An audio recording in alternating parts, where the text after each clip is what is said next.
Auto immune का मतलब है कि जब भी हम किसी गहरे स्ट्रेस में होते हैं, स्पेशली ग्रीफ में होते हैं, अनसर्टेनिटी में जीते हैं, हम किसी एंग्जाइटी में जीते हैं, उस समय हमारे माइंड की जो पार्ट है हाइपोथैलेमस, वो हमारी ग्लैंड्स को कहता है कि वी आर इन फाइट और फ्लाइट मोड।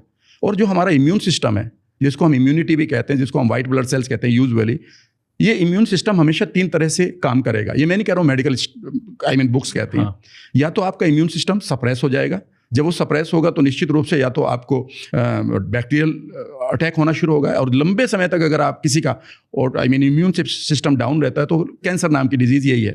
दूसरा है कि अगर वो ये रूट ना ले तो आपका जो इम्यून सिस्टम है वो क्या करेगा कि वो ओवर रिएक्ट करेगा। ओवर रिएक्ट का मतलब है कि आपको डिफरेंट एलर्जीज होनी शुरू हो जाएंगी।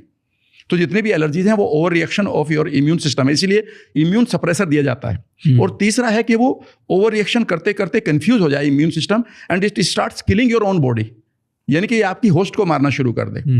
अगर उस समय आप कुछ ना करें, उस समय आप उस बीज को हटा दें।